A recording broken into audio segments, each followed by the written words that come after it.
Bismillahirrahmanirrahim. Assalamualaikum warahmatullahi wabarakatuh.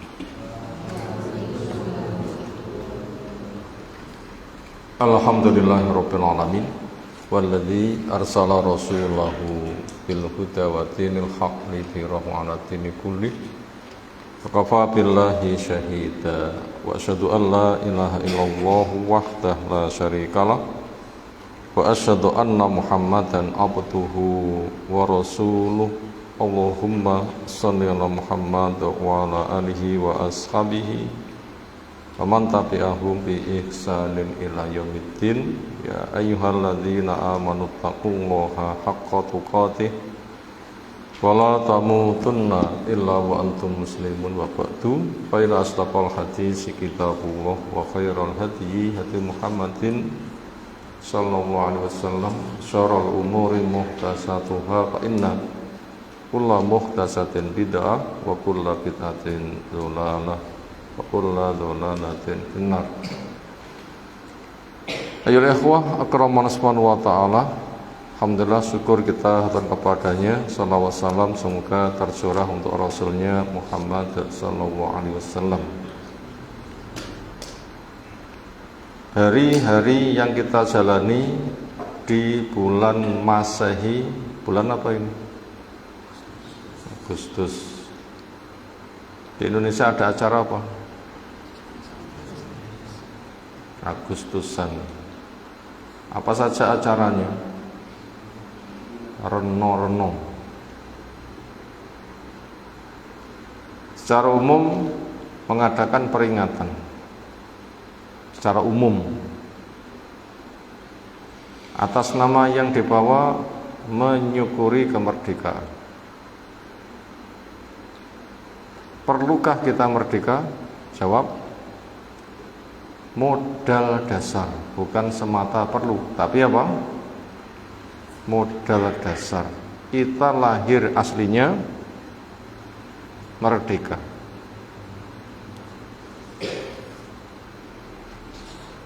Nabi Adam dicipta di surga, merdeka. Enggak ada penjara neraka. Anak turunnya kita dulu ketika masih berada di benih,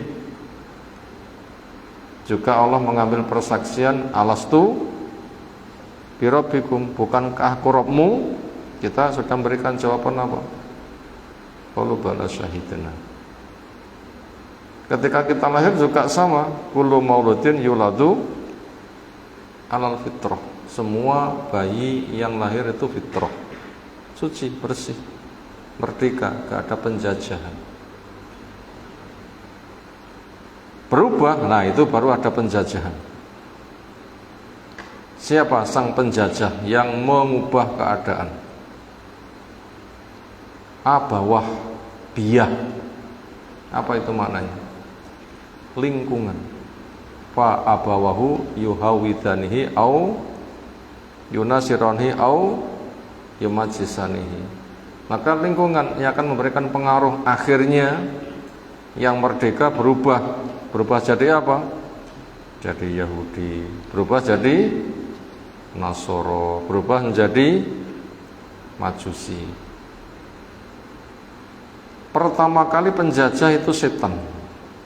Kapan setan mulai menjajah? Lahir langsung disambut oleh setan. Tulek udele nangis. Ingat gak dulu pas lahir nangis? Siapa yang ingat? Ora kelingan. Kenapa? Wallahu akhrajakum min butuni ummatikum la ta'lamuna syai'a. Allah yang melahirkan kamu dari rahim ibumu waktu itu gak punya ilmu belas. Berkembang pendengaran, berkembang penglihatan, berkembang pemikiran, dan berikutnya. Itu setan penjajah pertama. Makanya butuh dimerdekakan, ditebus. Gimana bentuk penebusannya? Akikoh.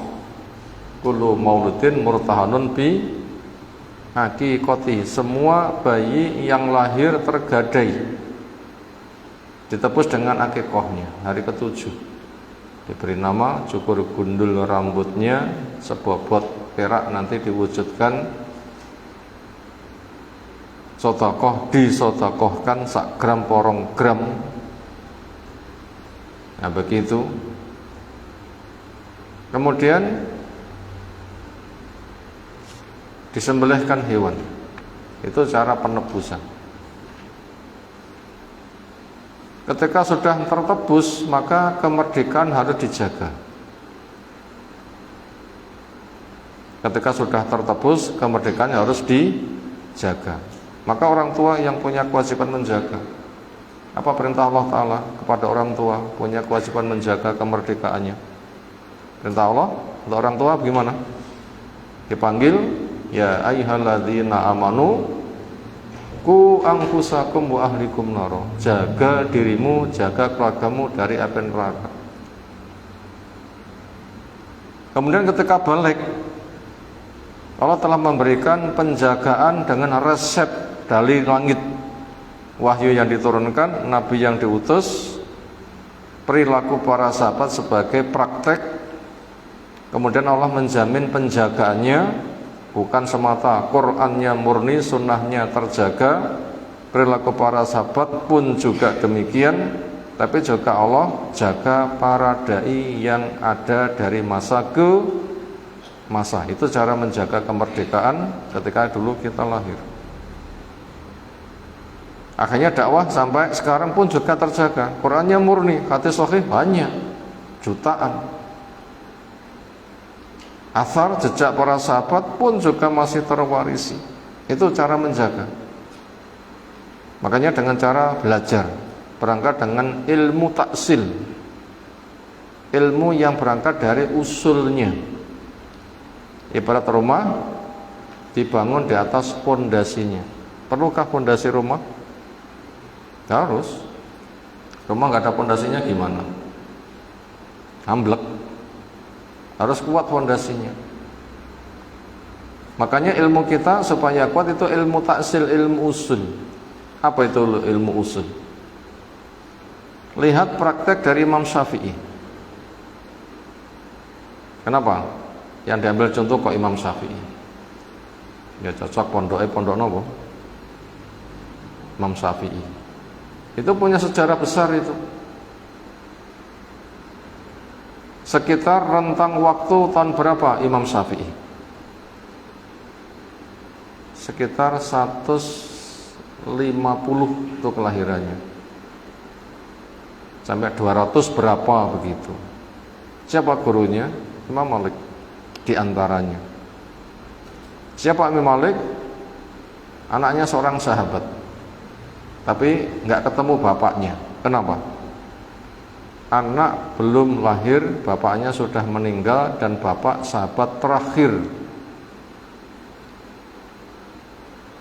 Makanya sang anak, walaupun bapaknya seorang sahabat, itu namanya tabi'ut tabi'in, Imam Madinah, karena nggak ketemu bapaknya. Imam Syafi'i itu muridnya Imam Malik. Apa bekal Imam Syafi'i ketika membangun keilmuannya lewat ilmu usul, lewat fondasi? Satu, hafalkan Quran dulu. Itu ilmu taksil itu. Ilmu usul, ilmu landasan, ilmu fondasi. Sebelum bikin rumah, hafalkan dulu Qurannya sebagai fondasi. Yang kedua, kuasai bahasa Arab. Kuasai bahasa Arab sampai sing paling menjelimet. Jadi ingin jadi ahli ilmu, Qurannya tidak dikuasai, bahasa Arabnya nggak dikuasai, yuk gak iso. Bangun rumah nggak ada fondasi, piye caranya? Nah begitu. Ketika sudah, baru duduk di depan ahli ilmu untuk dijelaskan makna Quran yang ditafsirkan dengan sunnah, bahasa Arabnya sebagai bahasa pengantar. Sehingga ilmu akan dijaga dari masa ke masa. Sehingga bila dalilnya sudah dikuasai, bahasa Arab dikuasai, pemahamannya sudah dikuasai, nanti bisa disimpulkan jadi kaidah-kaidah, semua masalah akan terjawab. Sampai Imam Syafi'i semalaman subuhnya ikut wudhu isya karena nggak batal, nggak tidur. Satu hadis pendek bisa menyimpulkan pelajarannya itu sampai 1000 pelajaran. Kenapa? Karena dikuasai ilmu usul, ilmu fondasi. Makanya cara belajar seperti itu. Maka apabila ada kurikulum pendidikan itu targetnya hafal Quran, menguasai bahasa Arab, itu memang semestinya. Dan itu berat atau ringan? Berat, tapi nanti ringan bila Allah sudah berkenan memberikan keringanan. Kondisi awal berat. Di mana letak beratnya? Manusianya nggak tahu jadi ilmu itu bertambahnya dikit-dikit, ini sering tidak sabar, ini mengalami keberatan. Padahal itu maunya mencolot wae. Tapi tidak bisa mencolot, harus tahapan demi tahapan. Itu berat, makanya itu butuh kesabaran. Berat yang nomor 2, memang Allah jadikan Quran itu berat. Mana dalilnya? Inna sanulqi alaika qaulan tsaqila. Kami turunkan kepada kamu qaul yang tsaqil. Apa tsaqil? Berat. Proses dapat wahyu, berat sekali. Kondisi dingin, bisa bercucuran keringat. Naik onta bisa menderum karena beratnya. Sehingga apabila diturunkan pada gunung lembut, lau anzalna hadzal Qur'an ala jabalin la ra'aitahu khashi'am mutasaddiam min khasyatillah. Hancur lebur nanti. Dan pertama kali Nabi SAW mendapatkan wahyu, beratnya pol. Gimana? Kondisi di gua. Umur 40, mendekati Allah, angkat jadi Nabi. Allah berikan langkah-langkah ke sana dengan dimimpikan kondisi waktu subuh, sehingga memiliki dampak cerah kepikiran. Akhirnya digemarkan kepada Nabi untuk bertahanus, berta'abud, untuk menyendiri di Gua Hira, untuk berpikir, merenung, mungkin semisal iktikaf, tapi bukan semedi. Semedi itu tradisinya siapa? Nah, bukan itu, sama apa? Beda latar belakangnya. Senada itu. Bekal habis, pulang, ngambil bekal lagi, habis, pulang, ngambil bekal lagi, berangkat. Akhirnya datang makhluk mengatakan, "Iqra, bacalah." Dijawab, "Saya nggak bisa baca." Menjawab, "Saya nggak bisa," itu langsung dibiarkan, diajari, atau ada proses pengajaran? Nggak langsung diajari, gulat dulu, nanti sesak napasnya, kempis. Lalu dilepas, nafas pulih, suruh baca, jawabnya sama, gulat lagi, nanti kempis. Dilepaskan, pulih, suruh baca, nggak bisa, yang ketiga, gulat lagi, nanti kempis. Apa bahasa Indonesia kempis? Tersengal gitu. Tersengal. Baru dibacakan Iqra bismi rabbikal ladzi khalaq sampai 5 pertama. Berat nggak kalau gitu? Berat sekali. Makanya kalau kita tuh belajar itu berat, ya kudune ngono kuwi. Karena di dunia senang itu ketika tahu hikmah. Bukan senang itu dunia pancen menyenangkan. Dunia menyenangkan itu bukan zat dunianya yang menyenangkan. Tapi apa yang menyenangkan? Hikmah yang dikandung adanya dunia.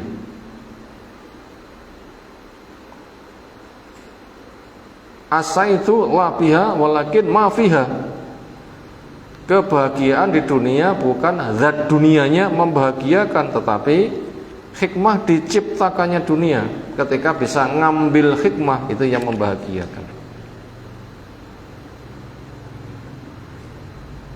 Yaitu hidup dicipta untuk beribadah, berangkat dengan ilmu, penataan akidah, penegakan sholat, bagusnya akhlak, dakwah, sabar. Itu hikmah yang harus kita cari. Siapa yang punya hikmah itu semangat belajar dengan manhaj yang benar, akhirnya kenal Allah, hanya Allah saja yang dituhankan, berarti ikhlas bertauhid, menegakkan sholat, berdiri masjid, dikumandangkan adzan, orang berduyun sehingga hati paling tentram, kemudian akhlaknya bagus, makanya kerjanya halal dan suka memberi. Kemudian dikembangkan dari dakwah, itu kegiatan makhluk hidup terbesar, khairukum man ta'allamal Qur'an wa 'allamahu, sebaik-baik kamu siapa yang mempelajari dan mengajarkannya. Kemudian ketika banyak ujian itu sabar, nanti akan menggugurkan dosa, diberi pahala, meninggikan derajat sampai mati istiqomah. Inilah kebahagiaan, bukan zat dunianya, tetapi hikmah diciptakannya dunia. Dan untuk mengetahui hikmah diciptakannya dunia ini, kalau kita nggak pakai wahyu tidak bisa. Kalau kita nggak pakai wahyu, nggak akan tahu hikmah diciptakannya dunia. Paling nanti menjadi benda yang dimanfaatkan, sehingga kelasnya sekelas binatang. Apa kehidupan binatang?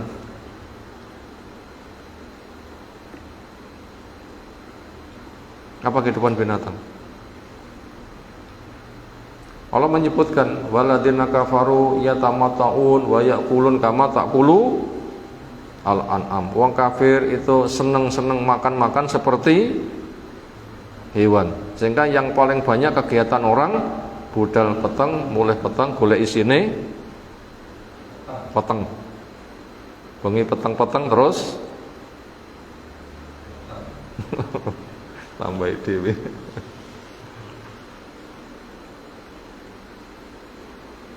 Bahasanya hewan, esuk melek, wetenge luwe terus golek, entuk terus dimakan. Basa kasare dicekek. Wetenge bek terus nelek, bengi matek. Itu bila tidak ada ilmu, itu kelasnya binatang. Binatang begitu lemu disembelih dijual oke. Kayak manusia dilemok nih, dikene anake. Lemu-lemu didol sitok. Gitu ku beras. Manusia itu memanfaatkan bukan dimanfaatkan. Nah, untuk bisa memanfaatkan itu butuh ilmu. Kalau nggak ada ilmu kita nanti dimanfaatkan. Maka dengan demikian itulah dunia itu berat. Nikmat dunia itu bukan zat dunianya, tapi hikmah diciptakannya dunia. Nah, makanya kita jadikan khalifah, mengendalikan, memanfaatkan untuk modal akhirat. Karena kun fit dunya ka'annaka gharib au abirus sabil, seperti orang asing atau menyeberang jalan.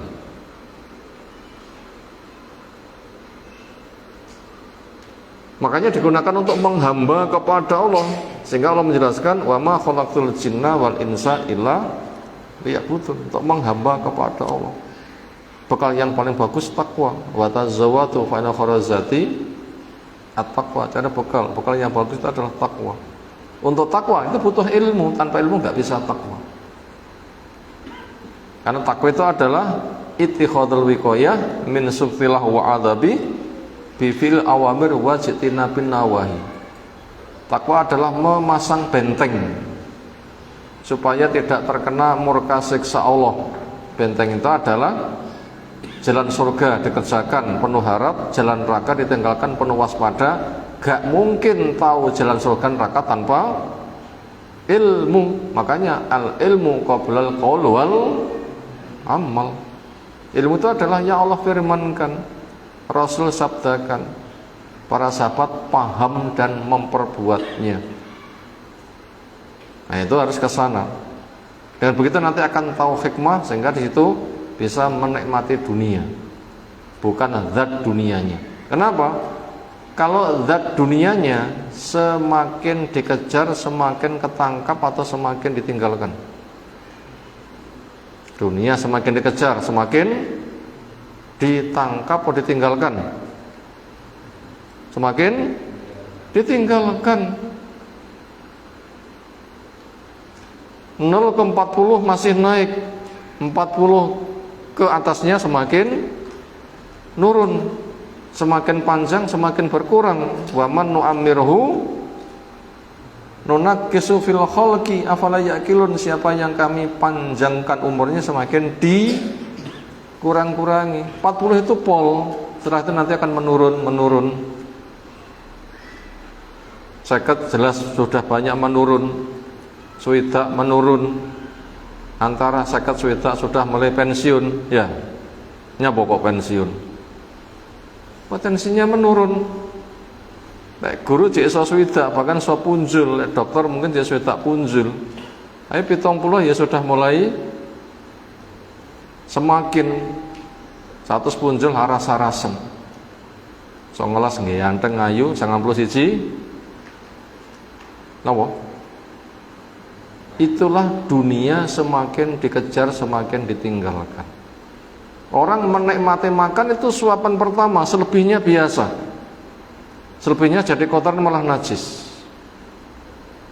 Orang hendak menikah, mau nikah itu bahagia. Nikah tolong sasi tukaran, patang sasi pegatan. Artinya itu ada. Ketika nggak bisa memanage, mengelola dengan baik. Karena indahnya harapan nggak sama dengan kenyataan. Gunung dari jauh dipandang indah, didaki mengerikan. Itulah dunia. Puncaknya nanti akan mati ditinggalkan. Makanya dunia itu bukan zatnya yang nikmat, tetapi apa? Hikmah yang dikandung dengan diciptakannya dunia. Ketika terbimbing tahu fungsinya, bahagia itu adalah bisa mengelola.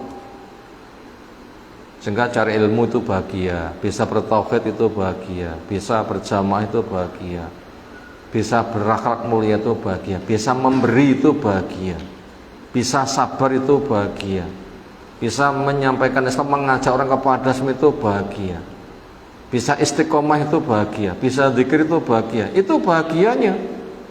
Tanpa itu nggak akan bahagia. Makanya dicabut zikir itu malah gersang. Waman a'radha an dzikri fa innalahu ma'isyatan dzonkan.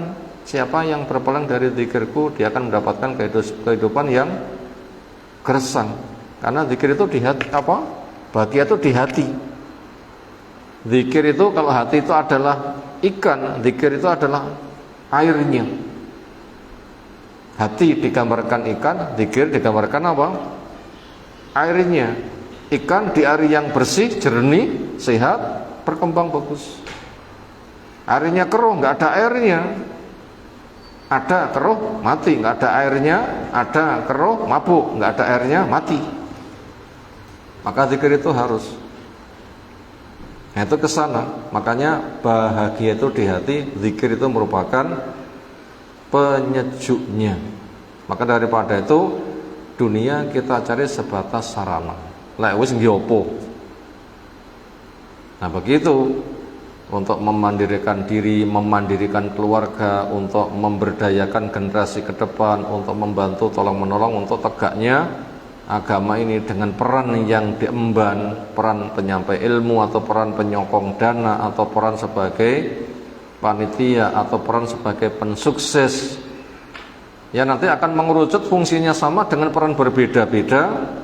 Itu nanti akan mendapatkan satu hasil yang luar biasa, bentuknya ta'awun, saling tolong menolong.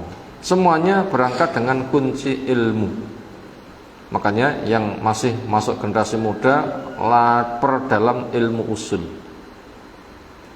yaitu ilmu dasar. Apa tadi ilmu dasar? Imam Syafi'i sebelum berguru tadi apa? 1, hafal Quran dulu. 2, menguasai bahasa Arab. Baru ketiga duduk di depan ahli ilmu. Apa yang dihafalkan, dikuasai bahasa, nanti paham makna, bisa menerapkan dan masalah bisa menyelesaikan. Yang muda potensi, yang sepuh tidak boleh ketinggalan. Muda potensi, sepuh nggak boleh ketinggalan. Walaupun nanti tidak sama, tapi semangatnya sama. Walaupun hasilnya tidak sama, tetapi semangatnya harus sama. Sehingga nanti akan menjadi pelopor. Akan jadi pelopor. Nah begitu. Maka macam-macam dakwah itu bisa disimpulkan itu ada 4. 1, 3 unsur. 2 unsur. Ketiga juga 2 unsur. Yang keempat 1 unsur. Terbaik unsur pertama, 3 unsur. Membacakan, menjelaskan, menyontohkan. Membacakan, menjelaskan, menyontohkan. Yatlu alaihim ayati, membacakan, wa yu'alimu, mengajarkan. Setelah itu menjelaskan, wa yubayyinu, menjelaskan. Wa ma arsalnaka illa litubayyina, menafsirkan. Pertama membacakan berarti menguasai dalil bahasa, menguasai bahasanya. Yang kedua nanti bisa menjelaskan. Yang ketiga bisa mempelopori untuk mengamalkan. Ini generasi muda berpotensi. Bila ini tidak mampu, maka bisa pilihan yang kedua. Apa? Menjelaskan dan menyontohkan. Menjelaskan walaupun nggak menggunakan bahasa, membacakan apa yang dipahami, paham, kemudian menjelaskan, sudah termasuk bagus. Walaupun nggak sama dengan yang pertama, mampu membacakan, mampu menguasai bahasa. Setelah menjelaskan, nanti menyontohkan. Kemudian langkah yang ketiga, apabila tidak bisa menjelaskan, menunjukkan dan menyontohkan. Di sana ada kebaikan, ayo. Setelah itu berangkat bareng. Itu menunjukkan dan menyontohkan. Masih bagus walaupun tidak menjelaskan. Hanya sebatas ayo, kemudian berangkat bareng. Lalu cara yang keempat adalah mengisyaratkan. Ditanya orang di mana ada kajian sunnah, di sana. Itu sudah termasuk bagian dari dakwah. Karena itu salah satu makna dari pesan Nabi SAW, balighu anni walau ayatan, sampaikan dariku walaupun 1 ayat. Nah maka siapa yang berpotensi perdalam, siapa yang punya uzur, tidak boleh kalah semangat. Dan nanti akan dikumpulkan berdasarkan semangatnya, bukan berdasarkan hasil kerja. Kesuksesan itu berdasarkan apa? Semangatnya, bukan hasil kerja. Lek hasil kerja tidak ada orang yang bisa, tapi lek semangat bisa memupuk.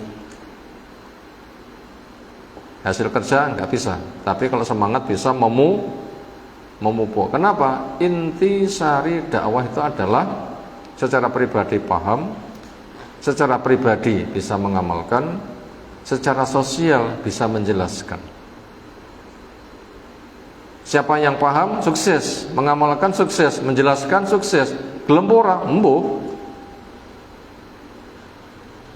Kalau kita berpikir cari uang, dikatakan sukses, kesele po duite. Orang cari uang, dikatakan sukses, kesele po duite. Jawab? Duite. Tapi nek dakwah kesele atau umate?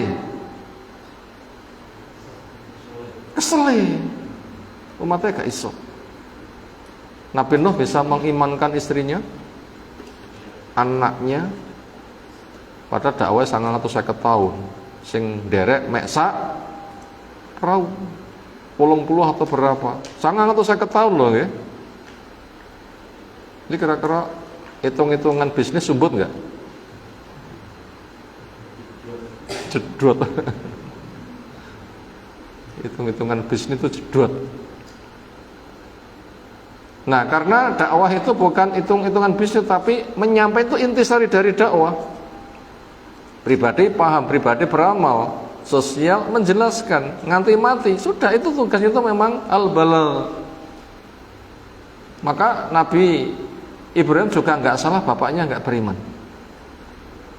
Nabi kita juga nggak salah, paman yang dicinta juga tidak beriman. Nganti Nabi sing susah, Allah sing menghibur.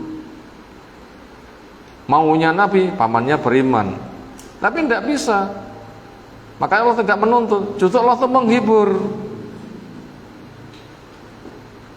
Dan nggak dikatakan, kamu mungkin Nabi cap opo nggak iso ngimanake pamane. Nggak ada tuntutan itu. Yang ada adalah bekerja keras. Kenapa pamanku kok nggak beriman? Itu susah. Makanya Allah menghibur. Maknanya, kenapa kamu susah? Wong saya nggak menuntut pamanmu beriman. Sementara tugasmu sudah purna, menyampaikan dengan tuntas. Makanya Allah mengatakan, laisa laka minak memberi syai'. Itu bukan urusan. Innaka la tahdi man ahbabta. Kamu gak bisa memberi petunjuk, tunjuk taufik.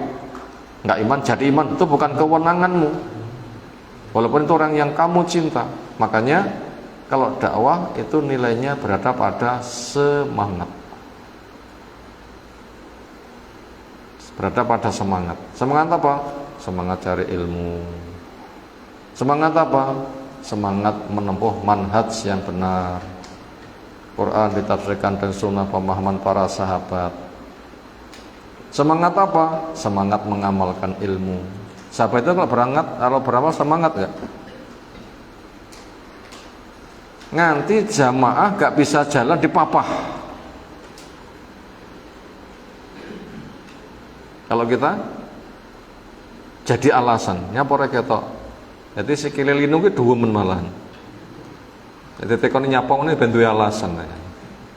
Duwemen. Sikile linu dingklang malah duwemen apa. Jadi tekone bentuke alasannya para tokoh. Dingkulen, malah duwemen dingkulen, dibanggakan itu. Nggih mboten? Muga-muga ora lah. Nggih mboten, muga-muga ora tene akeh tunggale. Muga-muga ora. Mereka tuh dipapah. Sampai ada yang ketinggalan jamaah Isya, dia berpendapat pribadi supaya bisa mengejar fadilah. Isya papat balene ping 17. Ya sapa sing wani, acung. Ketinggalan jamaah Isya, waduh, entek rono entek, malih ngisaan papat balen ping 17. Wani? Itu orang dulu tuh adanya punya pendapat begitu, tapi itu bukan hukum. Ini menggambarkan semangat dia. Semangat beramal. Sampai kemudian jihad mereka pun juga semangat. Sampai seorang bapak digandoli anaknya karena sudah jalannya kesusahan. Justru anaknya malah diseneni, kok bapakmu malah tok gandoli, enggak kamu dukung. Lah Allah saja sudah berfirman, infiru fisabilillah khifafan wa thiqalan. Bah abot utawa enteng. Nah Allah paling dawuh enteng ku abot kan budal. Nah saya pada kondisi berat itu jelas sesuatu berangkat, kau malah menghalangi gimana? Sampai seperti itu. Itu semangat, dakwah pun juga semangat. Karena satu nasihat diterima, orang dapat itu pahalanya lebih baik daripada onta. Semangat yang tertata. Itu kunci sukses.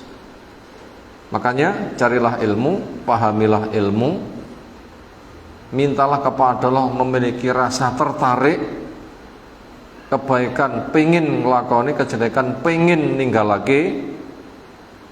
Kemudian ketika sudah rasa itu kuat, niat pengen melaksanakan, setelah itu bismillah diberi kekuatan untuk bisa melaksanakan. Itu kunci sukses.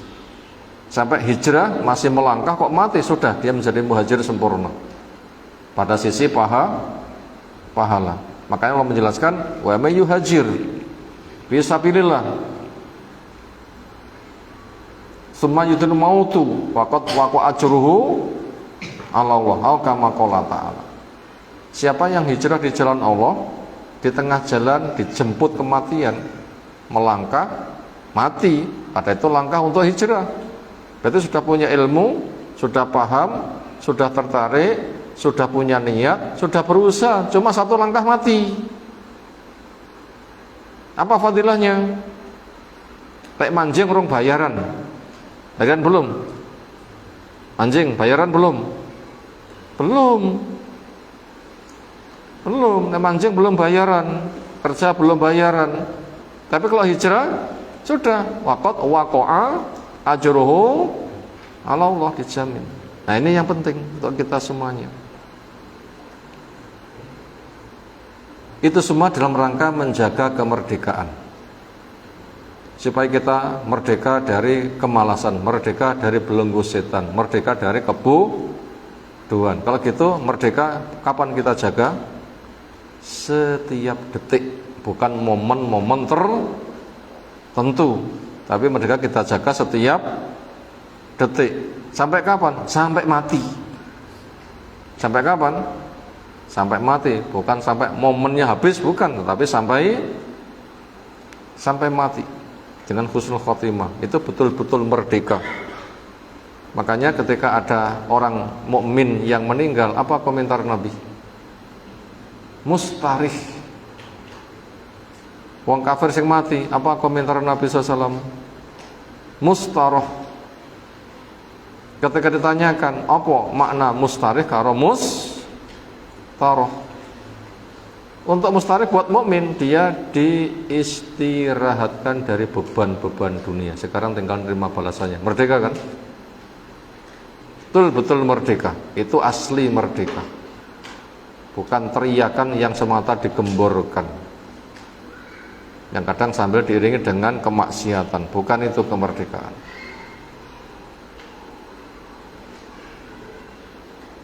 Apa mustaroh? Lingkungan diistirahatkan dari kejahatannya. Artinya dengan mati dia nggak bisa berbuat jahat. Yang semula lingkungan jadi korban, sekarang mereka aman. Depi, wah, beban di dalam kubur berat. Tinggal nompo balasan dari kejahatan yang ia tanamnya. Sehingga dalam kubur, mengerikan. Disiapi malaikat yang mata buta, telinga tuli, mulut bisu. Kerjanya ngangkat mukul. Andaikan gunung dipukul, lembut. Andaikan telinga manusia, telinga jin itu diperdengarkan jeritan perih sakit orang kafir disiksa di alam kubur, krungu langsung pingsan.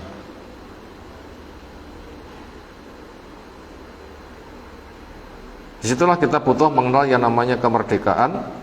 Makanya asli orang menjaga kemerdekaan itu adalah orang yang semakin nambah ilmu, semakin paham, semakin mengagungkan Allah, semakin memakmurkan masjid, semakin bagus akhlaknya, semakin mengembangkan dakwah, semakin banyak berderma dan jauh dari kemaksiatan. Itu hakikat menjaga kemerdekaan. Itu nanti akan betul-betul merdeka di depan Allah Subhanahu wa ta'ala. Ini mukadimah yang butuh kita sampaikan di kesempatan taklim kita malam hari ini. Isanya masuk jam berapa? 46 sudah isak ya. Kita jeda, kepada muadzin silahkan beradzan. Walhamdulillahirabbil alamin.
Bismillahirrahmanirrahim. Untuk sesi kedua setelah dikumandangkan adzan, insyaallah kita lanjutkan dari materi salat. Buku praktis sifat salat Nabi sallallahu karya tulis Syekh Albani rahimahullahu taala. Yang kita pelajari bukan satu sisi tetapi berusaha untuk menyeluruh, karena salat bukan semata terpenuhi melaksanakan fisik, tapi juga dampak ke psikis yang akan menggerakkan kepada fisik yang dampaknya lebih luas. Makanya kajian kemarin di Imam Syafi'i Tulungagung di Masjid Besar, apa temanya kemarin?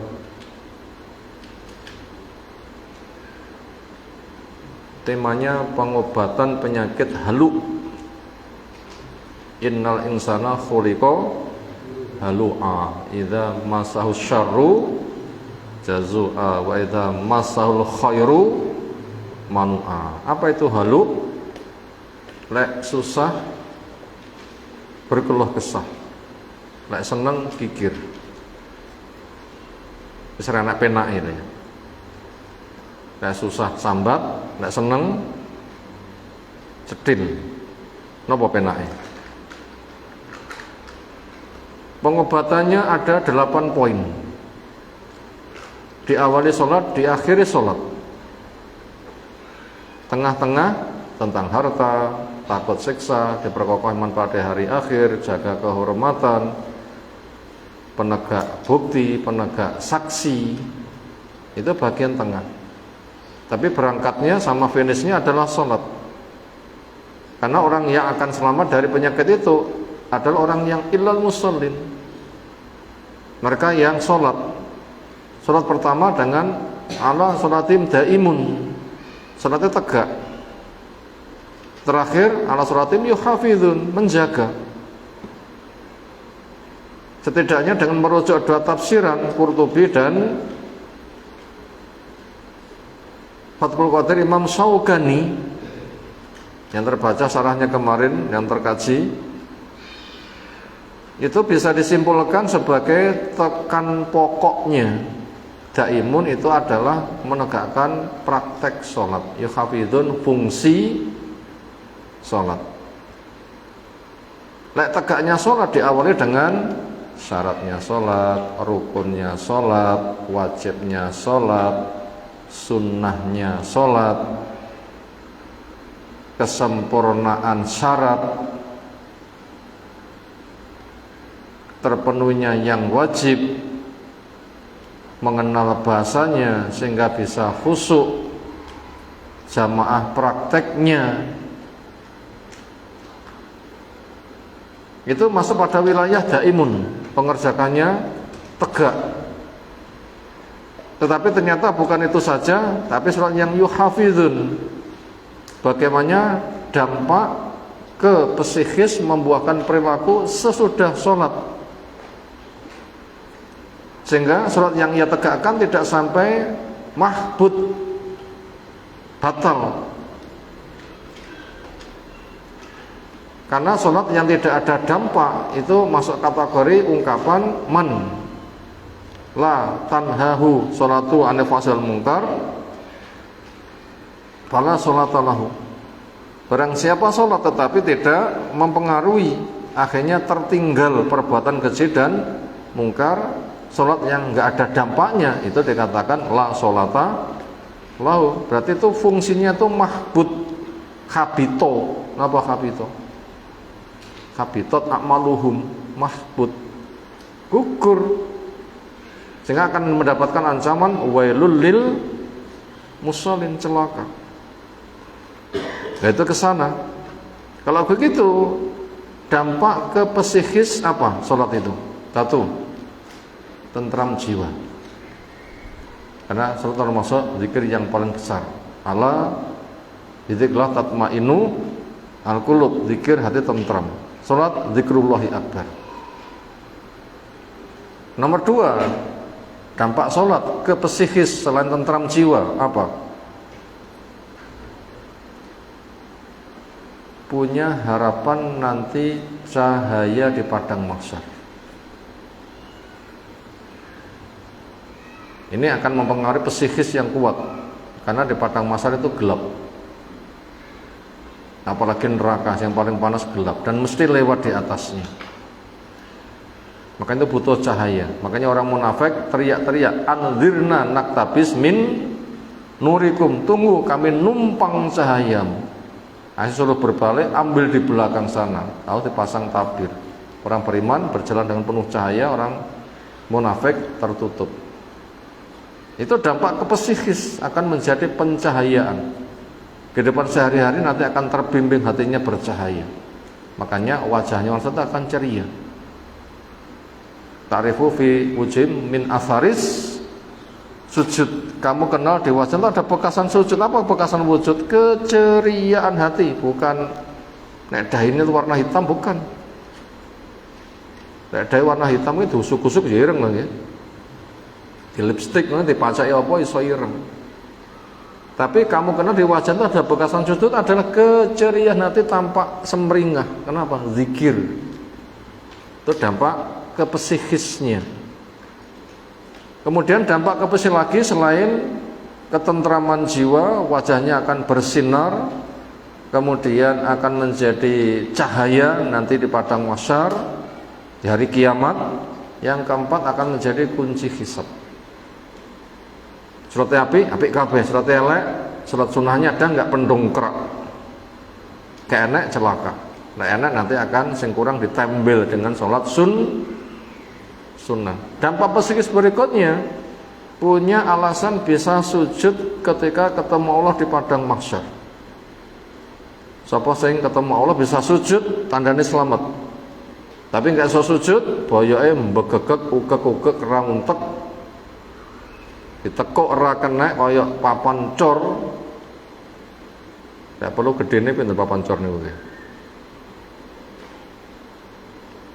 Paku bumi jembatan Suramadu dicakepi wong pira kira-kira? Sebagai fondasinya. Gak bisa ditekuk. Salat nanti bisa punya alasan sujud.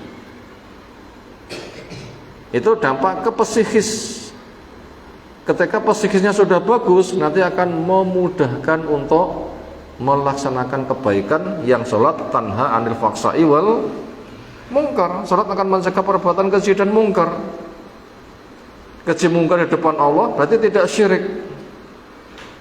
Keji mungkar di depan Rasul berarti tidak bid'ah. Keji mungkar di depan sosial berarti tidak membuat teror ke masyarakat, mendosai dengan tangannya, mendosai dengan lisannya, bahkan memberikan manfaat. Kenapa? Bagusnya akhlak. Nah, itu ke sana, itu butuh. Makanya untuk mengobati penyakit yang namanya halu ada 8 resep di dalam surah berapa kemarin? Innal insana khuliqa halu'a, surah Al-Ma'arij ayat berapa? 19. Ulaika humul mukramun fi mereka orang yang dimuliakan. Surat ayat yang ke 35. Itu diawali 8 sifat, berangkat setat, akhir juga berangkat setate salat, akhirnya finishnya juga salat.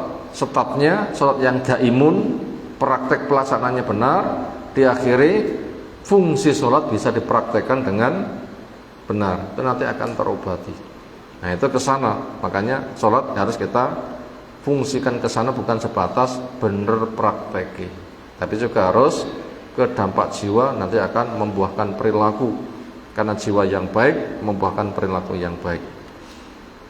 Berikutnya, kemarin telah kita pelajari tentang lafaz tahiyat.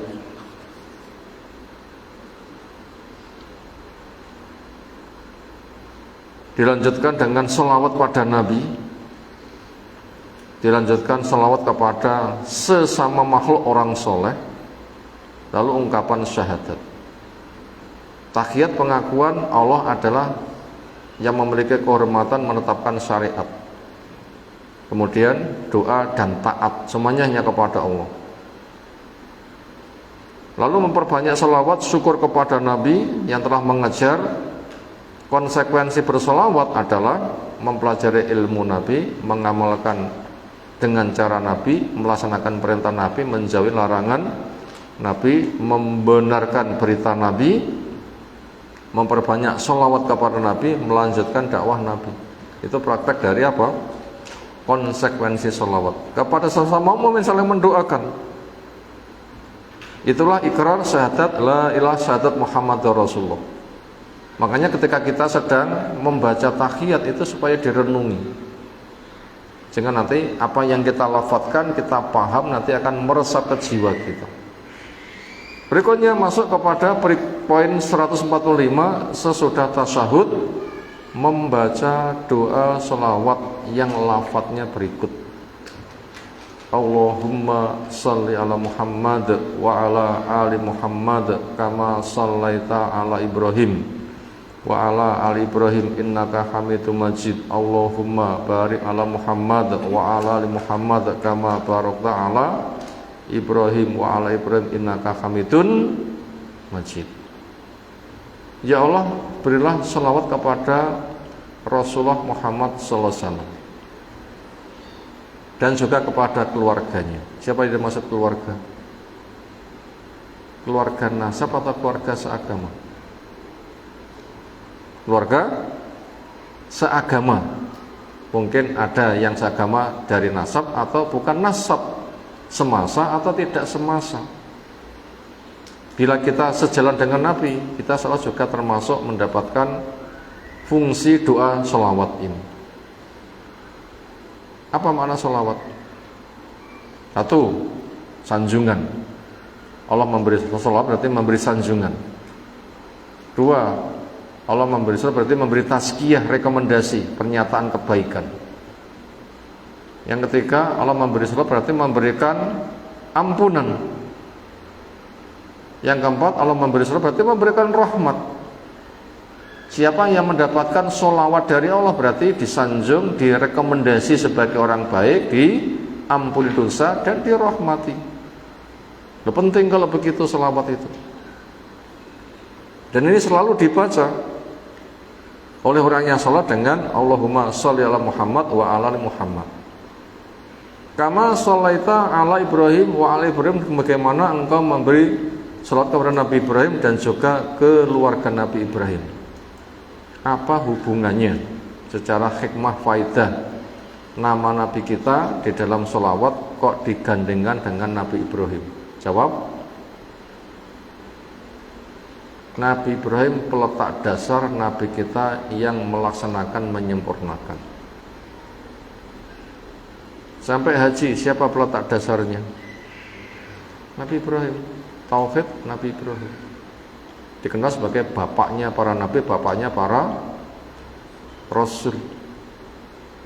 Yang paling banyak kenabian dari Nabi Ibrahim. Walaupun juga ada bapaknya Nabi yang pertama, itulah Nabi Nuh. Turun 5 keturunan, ada Nabi Ibrahim, Nabi Lut, Nabi Hud, Nabi Soleh, Nabi Su'aib. Dari Nabi Ibrahim nggak bisa dihitung jumlah kenabian, entah jalur Ismail maupun jalur Ishak. Jalur Ishak turun ke Yakub, Yusuf, wah itu gak karu-karuan. Terakhir Nabi Isa. Di balik itu Nabi kita kerasulannya secara sebab doa itu juga atas doanya Nabi Ibrahim. Yang pesan Nabi SAW, kenabianku di antara sebab doa adalah doanya Nabi Ibrahim dan bisyarahnya Nabi Isa. Apa doa Nabi Ibrahim? Ada di Al-Baqarah 129.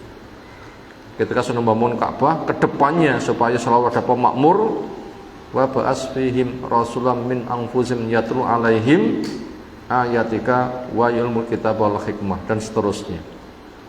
Bisyarah dari Nabi Isa, ada surah Sof, wa mubasyiron bi rasulin ya'ti min ba'di ismuhu Ahmad.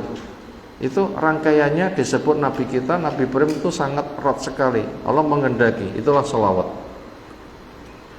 Maka jangan diganti dengan yang lain.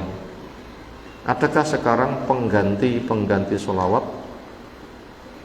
Ada? Oh, kok banyak itu. Sing tren Nariyah, Tibul Qulub,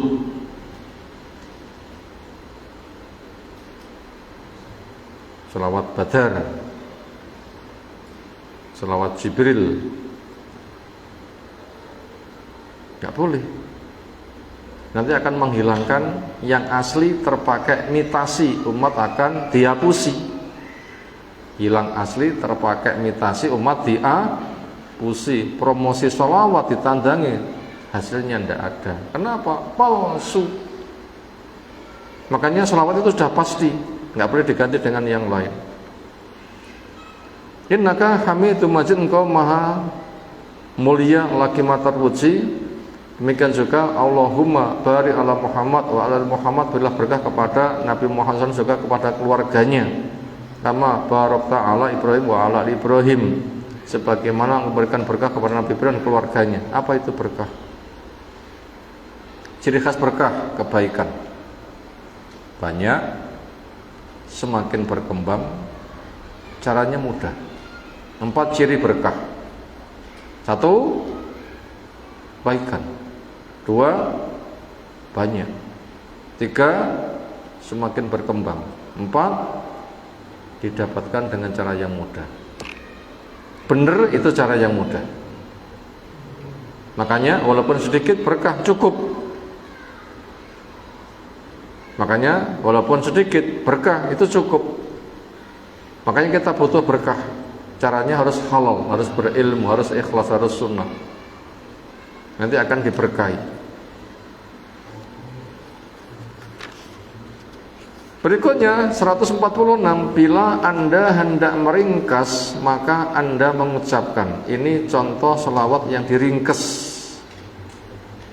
Allahumma sholli ala Muhammad wa ali Muhammad wa barik ala Muhammad wa ali Muhammad kama sholaita wa barakta ala Ibrahim wa ala Ibrahim innaka Hamidum Majid.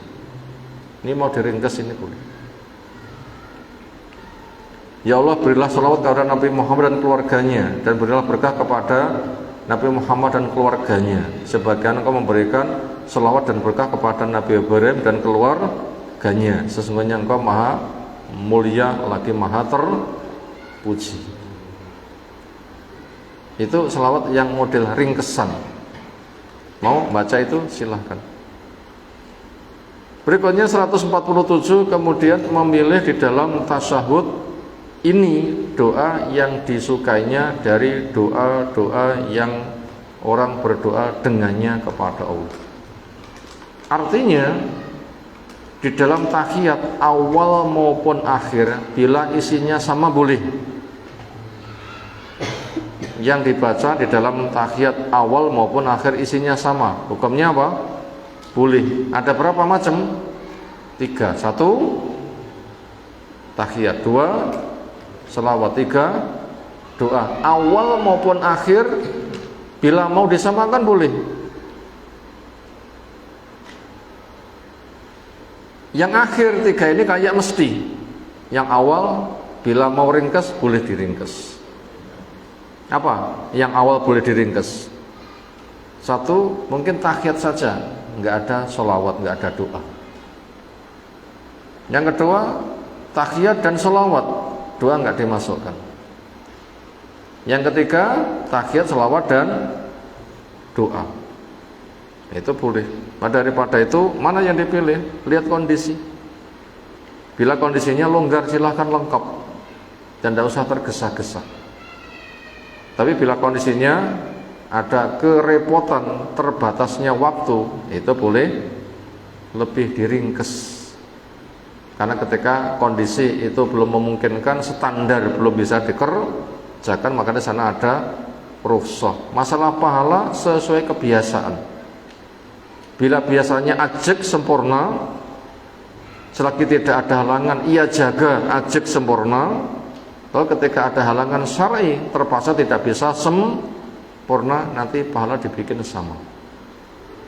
Kondisi aman, sholatnya zuhur di zuhur, asar di asar, masing-masing berada di waktu. Ada rawatibnya, jamaah.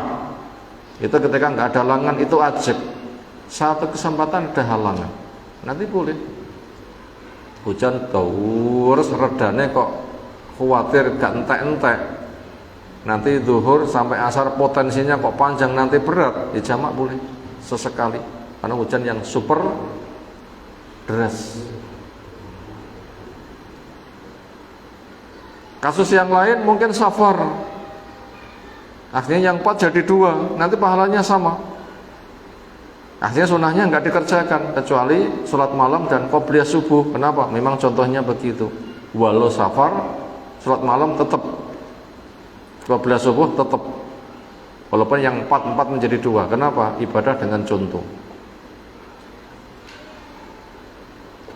Walaupun pengerjakannya seperti itu, akhirnya banyak kurang, tapi pahalanya sama. Mengapa? Mengikuti kebiasaan. Maka daripada itu, bila kita longgar, pilih yang sempurna.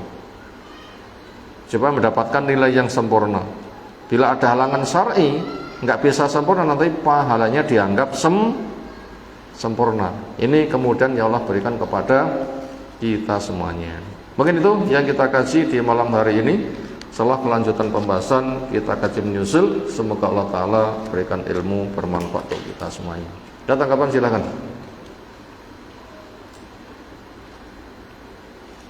Sekira cukup, mungkin itu yang kita sampaikan. Bila benar semata rahmat dari Allah, bila salah semoga Allah membimbing kita semuanya. Subhanakallahumma bihamdika asyhadu an la ilaha illa anta astaghfiruka wa atubu ilaik. Assalamualaikum warahmatullahi wabarakatuh.